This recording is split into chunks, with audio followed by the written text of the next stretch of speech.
Sir, இந்த ஒரு 2026 தேர்தலுக்கு அப்புறம் அதிமுகவோட நிலைமை எப்படி இருக்கும்? 2026 தேர்தலுக்கு அடுத்து திராவிட முன்னேற்ற கழகத்தை எதிர்த்து நிற்கின்ற எந்த அணியானமும் வருகின்ற சட்டமன்ற தேர்தலில் இருக்கிற இடம் தெரியாமல் சோடு தெரியாமல் அழிந்து போவார்கள் என்பதுதான் 100% மறுக்க முடியாத நிதர்சனமான உண்மை. 1996ஆம் ஆண்டு திருச்சியில் நடைபெற்ற மாநில மாநாட்டிலே தமிழக முதல்வராக ஜெயலலிதா இருந்தார். மாநாட்டிற்கு திரும்பிய போது 234 சட்டமன்ற தொகுதிகளில் 224 சட்டமன்ற தொகுதி திராவிட முன்னேற்ற கழக கூட்டணி வெற்றி பெற்றது என்பது உண்மை.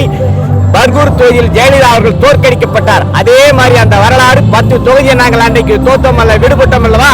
அந்த 10 தொகுதியோடு சேர்த்து 234 சட்டமன்ற தொகுதியிலும் இன்னைக்கு தலைவர் செய்திருக்கிற சாதனை பெண்களுக்கு, மாணவர்களுக்கு, முதியோர்களுக்கு, அரசு ஊழியர்களுக்கு, வழக்கறிஞர்களுக்கு, விவசாயிகளுக்கு, இளைஞரணிக்கு, தொண்டரணிக்கு அனைவருக்கும் செய்திருக்கிற சாதனை உலகத்தில் மற்ற நாடுகள் எல்லாம் மற்ற மாநிலங்கள் எல்லாம் இதை பின்பற்றக்கூடிய வாய்ப்பு ஏற்பட்டிருக்கிறது. 234க்கும் 34 திராவிட முன்னேற்ற கழக கூட்டணி 100க்கு 100 வெற்றி.